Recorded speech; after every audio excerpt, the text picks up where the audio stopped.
পয়গম্বর আরবি সাল্লাল্লাহু আলাইহি ওয়াসাল্লাম অমীয় বাণী থেকে জবানের থেকে কথা বলেন।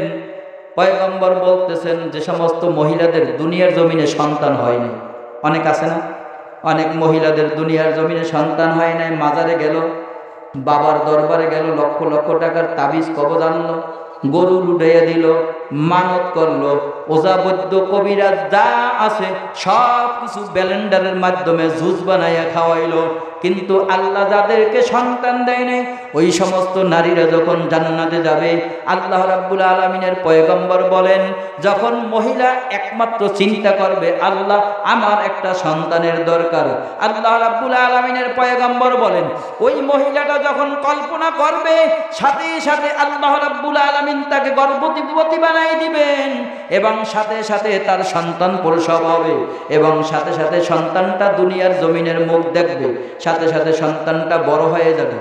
ওই যে দুনিয়ার জমিনে যে সমস্ত মায়েদের সন্তান হয়নি, এই সমস্ত মায়েরা যখন জান্নাতি হবে, তখন ওই সমস্ত মায়েরা যখন জান্নাতে বসে কল্পনা করবে, তখন আল্লাহ রাব্বুল আলামিন সাথে সাথে কুদরতিভাবে কল্পনা করার সাথে সাথে আল্লাহ তাকে গর্ভবতী বানাই দিবেন। সন্তানের শরীর হবে, নাক হবে, চোখ হবে, কান হবে, কপাল হবে, আল্লাহ ওই সন্তানকে সাথে সাথে জান্নাতের মধ্যে মহিলার গর্ভ থেকে প্রস্রাব করাই দিবে। বলেন সুবহানাল্লাহ।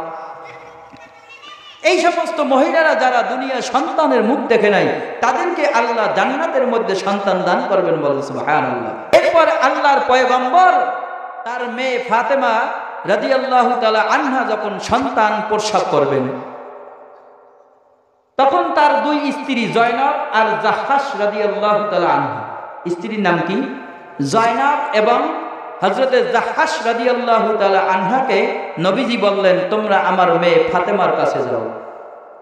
ফাতেমার কাছে যাইবা, ফাতেমার কাছে গিয়ে দেখবা যখন ইমাম আমার মেয়ের যখন কোনো সন্তান দুনিয়ার জমিনে ভূমিষ্ঠ হবে, ভূমিষ্ঠ হওয়ার আগে তোমরা গিয়া সর্বপ্রথম আয়াতুল কুরসি পাঠ করবে। এখান থেকে মা বোনরা শিক্ষা নিয়ে নেন, আপনাদের যখন সন্তান ভূমিষ্ঠ হবে, আপনাদের যখন প্রসব বেদনা শুরু হয়ে যাবে, পানি পড়া আনবেন, বিভিন্ন দোয়া পড়তে থাকবেন, কিন্তু আল্লাহর পয়গম্বর তার বিবিদের মাধ্যমে শিখিয়ে দেন, ও জয়নব আমার মেয়ে ফাতেমার কাছে গিয়ে সর্বপ্রথম আয়াতুল কুরসি পড়বা। এই আয়াতুল কুরসি সূরাতুল বাকারার শেষের দিকে আছে, এমন কোনো মানুষ নাই যে আয়াতুল কুরসি না জানে। এরপর পয়গম্বর বলেন সূরাতুল আরাফের 54 নম্বর আয়াত অনেক লম্বা আয়াত, অর্থ অনেক লম্বা। আমি এটা বলতে চাই না, যে সমস্ত মা বোনরা কোরআন শরীফ পড়তে পারেন, আপনারা অন্য একজন গর্ভবতী মায়ের কাছে গিয়া এই প্রথমে আয়াতুল কুরসি পাঠ করবেন, এরপরে সূরাতুল আরাফের 54 নম্বর আয়াত পাঠ করবেন, এরপরে সূরাতুল ইউনূসের 3 নম্বর আয়াত পাঠ করবেন, সর্বশেষ সূরা ফালাক আর নাস পড়ে ওই গর্ভবতী মায়ের শরীরের মধ্যে দম করবে। আল্লাহর পয়গম্বর শিখিয়ে দিয়েছে। আর আমরা করি হাসপাতালে নিই, নার্সানি চেকআপ করি, গুতগুতি করতে করতে বাচ্চার অবস্থা 12টা। কিন্তু আল্লাহর পয়গম্বরের জমানায় কি নার্স ছিল? আল্লাহর পয়গম্বরের জমানায় কি মেডিকেল ছিল? আপনার আল্লাহর পয়গম্বরের জমানায় কি কোনো আলট্রাসোনোগ্রাফি ছিল নাকি? আল্লাহর পয়গম্বর দোয়া শিখিয়ে দিয়েছে, আয়াতুল কুরসি পড়ো মা, আর সূরাতুল আরাফের 54 নম্বর আয়াত পড়ো, সূরাতুল ইউনূসের 3 নম্বর আয়াত পড়ো, আর সূরাতুল ফালাক নাস পড়ো। আর যে সমস্ত মায়েরা গর্ভবতী, আল্লাহ রাসূল তাদেরকেও একটা দোয়া শিখিয়ে দিয়েছে, যে সমস্ত মায়েরা গর্ভের কারণে প্রসব বেদনার কারণে কষ্ট পায়, ওর মতো তামাম পৃথিবীতে এত পরিমাণ কষ্ট আর কেউ পায় না। যখন আপনার আমার মা আপনাকে আমাকে দুনিয়ার জমিনে গর্ভ খালাস করার সময় যেই কষ্টটা পায়, তামাম পৃথিবীর এমন পরিমাণ কষ্ট কেউ জমিনের মধ্যে পায় না। আল্লাহর পয়গম্বর ওই গর্ভবতী মায়েদের জন্য দোয়া শিখিয়ে দিয়েছে, আল্লাহ আল্লাহ রব্বি লা উশরিকু বিহি শাইয়া। আল্লাহর পয়গম্বর দোয়া শিখিয়ে দিয়েছেন, ও গর্ভবতী মায়েরা, প্রসব বেদনা যখন শুরু হয় তোমার সন্তানটা যখন তোমার পেটের মধ্যে বসে লাথি মারা শুরু করে দেয়, তখন তুমি আল্লাহর দরবারে দোয়া করো, আল্লাহ আল্লাহ রাব্বি লা উশরিকু বিহি শাইয়া। আল্লাহ আল্লাহ, হে আমার প্রভু, আমি আপনার সাথে পৃথিবীর জমিনে আর কোনো শিরিক করি নাই। এই দোয়াটা আল্লাহর পয়গম্বর শিখিয়ে দিয়েছে। এরপর যখন সন্তান দুনিয়ার জমিনে আসবে, মা বাবার সন্তানের প্রতি মা বাবার 12টা অধিকার। এখন আমি এই 12টা অধিকার আপনাকে বলতে পারবো না, কারণ আমাকে নির্দেশ দেওয়া হয়েছে, সময় খুবই কম। তাহলে আমি সর্বপ্রথম যে অধিকার, আবু দাউদ শরীফের 5105 নম্বর হাদিসের বর্ণনা, রাআইতু রাসূলুল্লাহি সাল্লাল্লাহু আলাইহি ওয়াসাল্লাম আযযানা ফি উযুন ইবনে হাসান ইবনে আবি তালিব ইবনে আবি তালিব রাদিয়াল্লাহু তাআলা আনহু ওয়ালাদাতুহু ফাতিমাতা বিসসালাত। হযরত আলী ইবনে আবি তালিব রাদিয়াল্লাহু তাআলা আনহু বলেন, যখন আমার বিবি ফাতেমা ইমাম হোসাইনকে প্রসব করে, তখন আমি আমার শ্বশুর পয়গম্বরকে দেখেছি নামাজের আজানের মতো আজান ইমাম হোসাইনের কানে নবীজি দিয়েছেন। কি করছেন বলেন? নামাজের যেভাবে আজান দেয় ঠিক ওইভাবে ইমাম হোসাইনের কানে আমার শ্বশুর নবীজি আজান দিয়েছেন। 2 নম্বর অধিকার, সন্তানের তাহানিক করা। তাহানিক বুঝেন? তাহানিক সমাজের মধ্যে নাই। সন্তান হইলে, নবজাতক সন্তান হলে, আজকের জুমার আলোচনা করেছি আমি, নবজাতক সন্তান হইলে ফেসবুকে ছবি তুলিয়া একটা পোস্ট করে, আমি এই সবেমাত্র বাবা হয়েছি, আমি মামা হওয়ার যোগ্যতা অর্জন করেছি, আমার কলিজার টুকরা কন্যা হয়েছে। এইরকম ছোট ছোট বাচ্চাদেরকে ফেসবুকে ছবি তুলিয়া পোস্ট করে দেয়।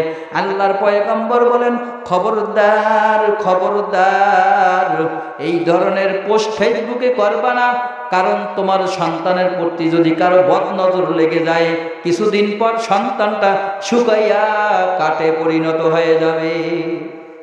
আপনার আমার ছেলেরা কি করে?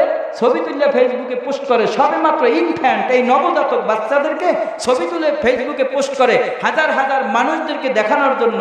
আর আচ্ছা বলেন তো, কোনো মানুষের বদনজরে যদি নারিকেল গাছের নারিকেল নষ্ট হয়ে যেতে পারে, কোনো মানুষের বদনজরে যদি গরুর দুধ দেওয়া বন্ধ হয়ে যেতে পারে, কোনো মানুষের বদনজরে যদি ছাগল ঘাস খাওয়া বন্ধ করে দেয়, তাহলে কোনো মানুষের বদনজরে কি আপনার সন্তানটা শুকিয়ে যাইতে পারবে না? অবশ্যই দেবে। আল্লাহর পয়গম্বর বলেন, এটা সন্তানের হক না, তাহানিক করা হক। কারণ তাহানিক আলী ইবনে, ওই যে মহিলারা বলতেছেন, যখনই সন্তান হইতো তখনই আমরা পয়গম্বরের কাছে নিয়ে যাইতাম।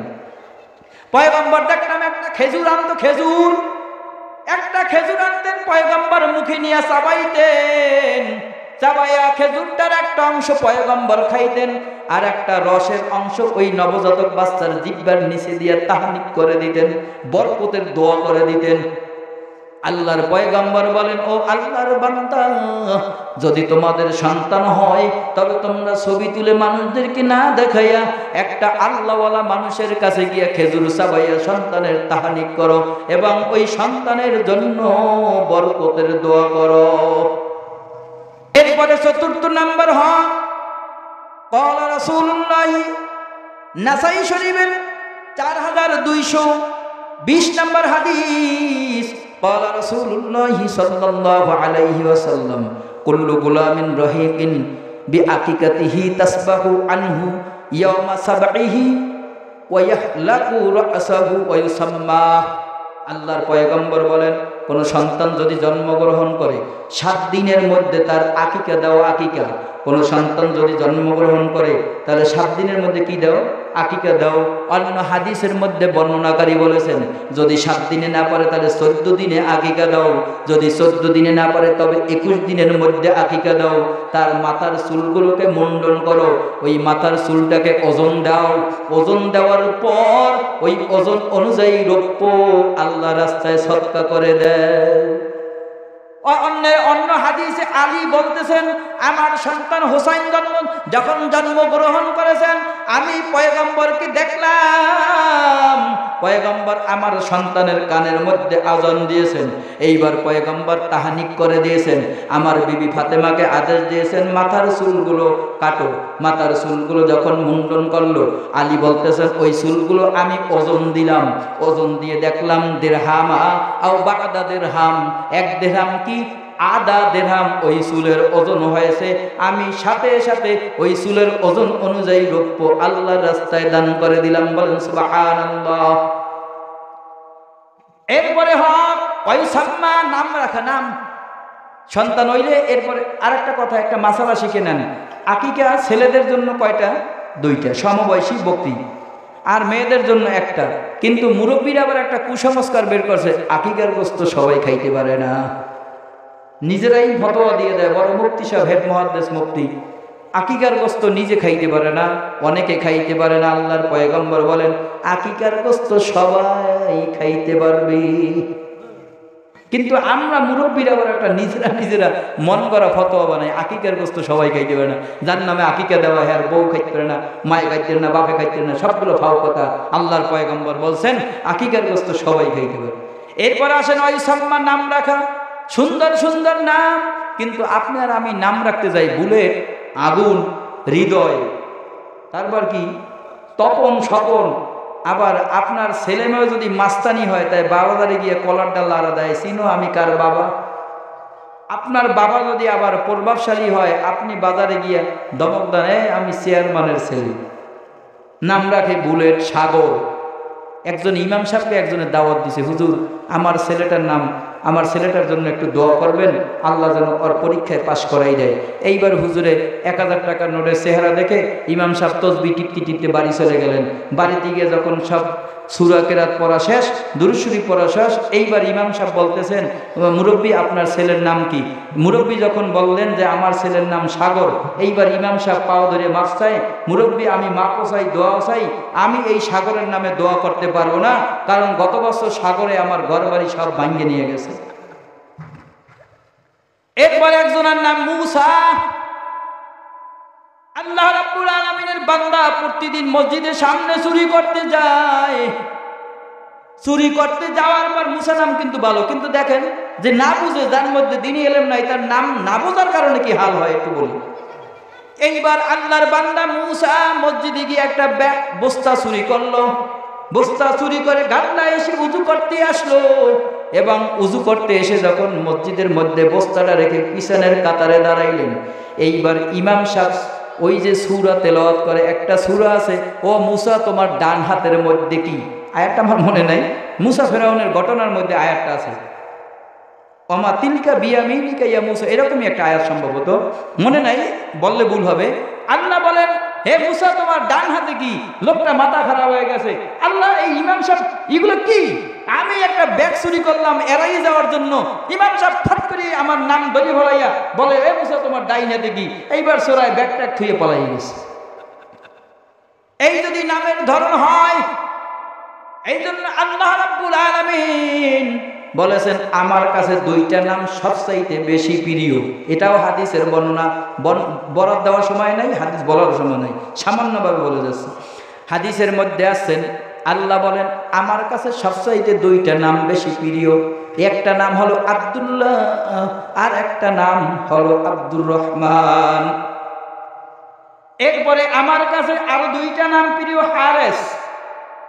আমার কাছে আরো দুইটা নাম প্রিয়, তার মধ্যে একটা নাম কি? একটা নাম হলো হারেস। আর আল্লাহ বলেন আহাব্বুল আসমাই ইলাল্লাহি আব্দুল্লাহ ওয়া আব্দুর রহমান।